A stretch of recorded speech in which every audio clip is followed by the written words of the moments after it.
Muito bem, dando continuidade à série de entrevistas com os pré-candidatos a prefeito de São Luís, contamos hoje com a participação da jornalista e blogueira Silvia Tereza, que está aqui nos auxiliando nas perguntas, nos questionamentos. Gente, o nosso segundo entrevistado, por ordem de sorteio, é o professor Hertz Dias, do Partido Socialista dos Trabalhadores Unificado, PSTU. Pré-candidato, seja muito bem-vindo, é um prazer tê-lo aqui. O prazer é todo meu. Silvia, satisfação, Oswaldo, satisfação importante ter esse tipo de debate aqui. Como é que o PSTU está marchando para essas eleições de 2020? Então, olha só, a gente não pode falar de São Luís sem entender o que está acontecendo no mundo. O primeiro elemento é esse. O capitalismo vive a sua pior crise desde 1929. Os Estados Unidos, por exemplo, tem quase 50 milhões de pessoas que estão desempregadas. 30 milhões de pessoas não têm o que comer, no coração do capitalismo mundial, combinado a uma crise sanitária que está levando a nossa casa ao abatedouro. Nós estamos vivendo um genocídio e estão abrindo tudo. O que a gente quer discutir, basicamente, em primeiro lugar, é que esse modelo de sociedade tem que ser superado. Se não superarmos o capitalismo, a humanidade vai para a barbárie. Não são os revolucionários que estão falando isso, os cientistas liberais falam isso também. 2, para falar de São Luís também é importante falar que nós temos hoje um presidente que é um genocida. Genocida, desde o início. Qual é o problema? Os governadores e os prefeitos também abriram, flexibilizaram o isolamento social e estão mandando a nossa classe e o nosso povo para abatedouro. O número de pessoas que estão morrendo é muito superior ao que eles estão apresentando. 3, nós temos um projeto emergencial para o Brasil e para São Luís, para resolver esse problema. O nosso projeto é um projeto estratégico de construção do socialismo, mas temos um projeto emergencial nesse momento. Não tem como resolver os problemas dos trabalhadores de São Luís, como o candidato anterior falou, se nós continuarmos pagando a dívida pública através da lei de responsabilidade fiscal. Tem que ter uma lei de responsabilidade social. É quase 50% do que pagamos de impostos, enquanto o nosso povo está morrendo nas filas dos hospitais de Covid-19, de desemprego. 2, resolver o problema da saúde. Vamos ter que estatizar o sistema de saúde privado. Não dá para, no momento desse, você ter fila nos hospitais, ou seja, hospital público, hospital privado tem que ter fila única. O playboy lá da Península vai ter que se consultar na mesma fila que o morador da Liberdade ou do Coroadinho. Não dá para a gente transformar a saúde numa mercadoria, mercantilizando algo que é um direito que nós temos, que é o direito à vida, que é garantido constitucionalmente. Isso é um absurdo. Então, são medidas drásticas que a gente vai tomar para que o nosso povo possa sair dessa situação. O PSTU prega um governo do povo. Como seria, na prática, esse governo do povo numa cidade como São Luís? Não é um governo do povo, é um governo da classe trabalhadora. Sim. Nós vivemos numa sociedade dividida em classes. Não, entendi. Nós vamos governar a partir dos conselhos populares. Então, por exemplo, eu sou educador. Eu conheço a escola pública. Os alunos conhecem a escola pública. Os pais dos alunos conhecem a escola pública. Quem foi que disse que a gente tem que ter secretário de educação, que é indicado por grupos econômicos e políticos? Quem tem que definir as políticas para a educação em São Luís são os conselhos populares de educação, pais, alunos e trabalhadores da educação. Inclusive, se acha que tem que ser um porteiro, que tem que ser o conselheiro representando no Estado, vai ser o porteiro. Porque criaram a ideia que a nossa classe, que aqui produz as riquezas, não tem condição de administrar. A maioria desses candidatos aí, 14, 15, etc., não sabe o quê? Nunca bateram barro, não sabe levantar uma parede. Se pegar a meia dúzia desse, coloca lá na Rua da Vala, que é onde mora a pré-candidata nossa, a Preta Lu, a vereadora, que é a Rua da Felicidade, chama Rua da Vala, botar lá, dá um auxílio emergencial, nem de 600, R$ 1.200, uma semana eles estão pedindo PPU. Esse povo está falando da nossa classe, está falando da nossa raça, está falando do nosso povo, nunca sentiram isso na pele. Nós estamos dizendo o contrário. Quem produz as riquezas é que vai ter que governar. Não é o Hertz que vai governar. Hertz, você deu 2 exemplos aí, um da questão da saúde e outro da questão da educação, sobre questão do ponto de vista de gestão. E problemas que São Luís tem como a mobilidade urbana, transporte público. O que é que o PSTU sugere? O que a gente vai fazer? Nós vamos criar, já tem inclusive, que é o sistema municipal de transporte. Então, vamos fazer isso. O que acontece hoje?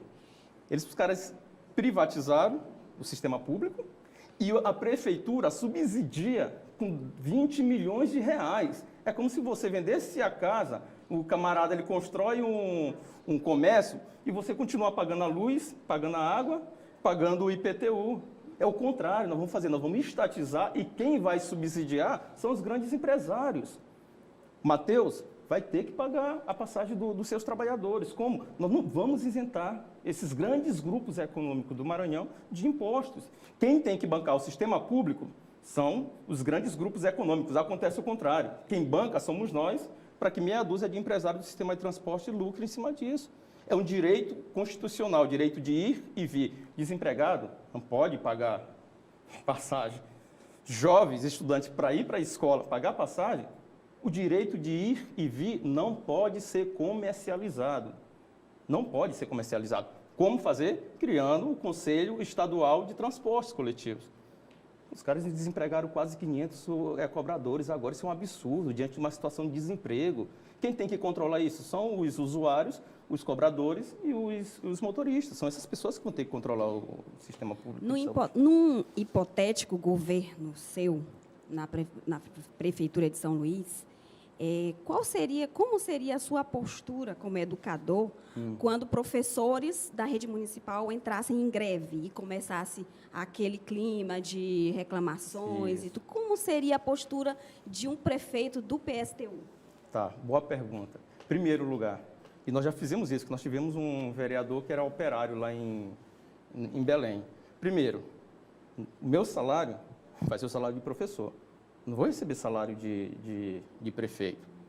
Os vereadores, caso a gente eleja, vão receber. Não, nós vamos defender que todos os parlamentares recebam um salário que seja igual a de um professor ou de um operário da construção civil. Para que eu melhore os meus salários, quando os meus colegas entrarem em greve, eu vou ter que entrar em greve junto com eles, para melhorar meu salário. Nós vamos acabar com verbas indenizatórias.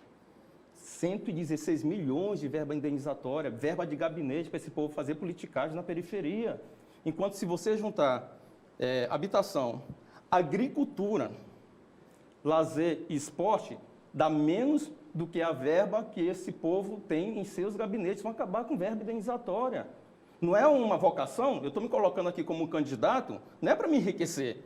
Como candidato para defender um programa para resolver os problemas da nossa cidade. Eu vou continuar com o meu salário, assim como o Kleber, lá em Belém, quando foi vereador pelo PSTU, ele continuou vivendo com o salário dele de operário da construção civil e não com o salário de parlamentar numa situação dessa. 116 milhões de reais, um povo passando fome.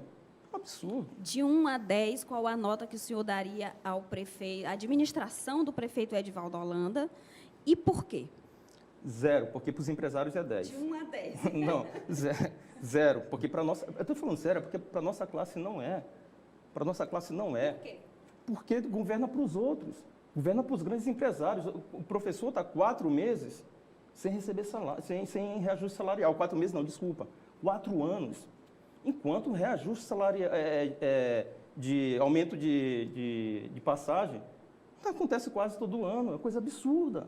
Absurda. Então, como é que a gente vai julgar um indivíduo desse? Tem que ser 0 a nota dele. 0 a nota dele. Não governa para a nossa classe. Nós queremos construir um governo em que a nossa classe possa não só votar, mas possa decidir. Nós estamos na iminência de aprovarmos um plano diretor que pode tirar grande parte da zona rural e transferir isso para a zona urbana. O que é que o PSTU pensa do ponto de vista de gestão dessa situação numa eventual mandato do PSTU? Nós vamos revogar isso aí. Vamos abrir uma discussão com a comunidade. Quem tem que decidir isso é a comunidade. Isso aí vai destruir com mananciais. Essa zona industrial aqui, que eles vão transformar a zona rural em zona industrial, salvo engano, 40%, emprega apenas 5% da população de São Luís. Isso é um absurdo. O PIB de São Luís não é o PIB de São Luís. Os Estados Unidos, por exemplo, é produto nacional dos Estados Unidos. É porque o que é riqueza dos Estados Unidos. Aqui, a Alumar, a Vale, o que eles deixam aqui é ferrugem, o que eles deixam aqui é poluição, a riqueza vai toda para fora. Toda para fora, e emprega meia dúzia de pessoas. Nós vamos bancar em quê? É o pequeno agricultor que recebe 4 milhões, o orçamento da agricultura aqui é 4 milhões de reais. E nós temos aqui no Maranhão, 54% da população tem o que eles chamam de, na verdade é fome. Tá? Eles falam em segurança alimentar. Passam fome num estado em que tudo que você plantar dá. Numa ilha, eles compram um peixe caríssimo. Entendeu? Então é um absurdo o que eles estão fazendo. Nós vamos inverter a lógica aqui em nosso Estado. Nós vamos chamar a população e a classe trabalhadora e vamos dizer o seguinte: colocaram na cabeça de vocês que vocês não têm condições de administrar as riquezas. Nós estamos falando o contrário. Nós queremos que vocês decidam os destinos da cidade onde as riquezas são produzidas por nós. Você tem 1 minuto e 40 para concluir a nossa entrevista. Tá, olha só. Primeiro, agradecer aqui, o debate muito importante. Eu acho que o Adriano Sarney também devia fazer isso lá na Mirante. Muito importante esse debate, falar para a classe trabalhadora. O momento é crítico. Estão chamando vocês para o abatedouro, hein? Para o abatedouro. Máscara é equipamento de proteção social, não imuniza. Fizeram isso em função dos grandes empresários. Nós queremos chamar vocês a vir construir conosco essa campanha para que a gente possa discutir os problemas mais profundos do nosso Estado e que a gente possa, do nosso Estado de São Luís, e que a gente possa efetivamente colocar sobre nossas rédeas o destino dessa cidade. É isso, conselhos populares que a gente vai fazer. O parlamento municipal vai ter que se submeter à população, porque é hipocrisia chamar os trabalhadores para votar de 4 em 4 anos ou de 2 em 2 anos, e quando tem os temas mais importantes, eles estão lá. Reforma da Previdência, reforma trabalhista, aumento da passagem. Nesse momento, eles não chamam a gente para decidir. Nosso governo vai ser o contrário. Quem não vai decidir nada do nosso governo são os grandes empresários. Nós queremos chamar os pobres, os desempregados, os favelados, os negros, LGBTs, indígenas, porque aqui também tem indígena, aqui em São Luís, para decidir os destinos dessa cidade. Senão, nós vamos caminhar para a barbárie. É isso que o capitalismo reserva para a humanidade e, portanto, também para a população de São Luís. O senhor ainda tem 1 minuto. O senhor gostaria de falar sobre pesquisas, as pesquisas? Então, essas pesquisas aí, na verdade, é para tentar determinar a eleição antes dela acontecer, entendeu? Nós, por exemplo, somos um dos poucos partidos no Brasil que não é citado em casos de corrupção. Um dos poucos. Nós não teremos espaço na televisão. Significa o seguinte: quanto mais corrupto, mais deputado você elege. Quanto mais deputado você elege, mais tempo você tem na televisão. Então, significa o seguinte: sejam corruptos, para ter espaço. Nós queremos o contrário. Nós não recebemos 1 centavo de nenhuma empresa por uma questão muito lógica. O nosso programa é para a classe trabalhadora dessa empresa, não é para os empresários. Por isso que a mídia fecha todo o espaço para a gente. Por isso que eu agradeço muito a vocês, a gente está fazendo isso aqui. Nós não teremos essa oportunidade para estar colocando as nossas ideias, por exemplo, na Mirante, na Globo. Por quê? Porque são os grandes grupos econômicos que controlam essa mídia e, portanto, não interessa para ele que a gente possa estar falando na Mirante isso que nós estamos falando agora aqui. Muito obrigado. Hertes Dias, pré-candidato do PSTU para as eleições de 2020 aqui em São Luís. Muito obrigado, você que acompanhou essa primeira rodada de entrevistas com os pré-candidatos do PV e do PSTU aqui no nosso programa Linha de Frente. Vamos a um breve intervalo comercial, voltaremos em instantes com o nosso programa Linha de Frente. Aguarde um instante só.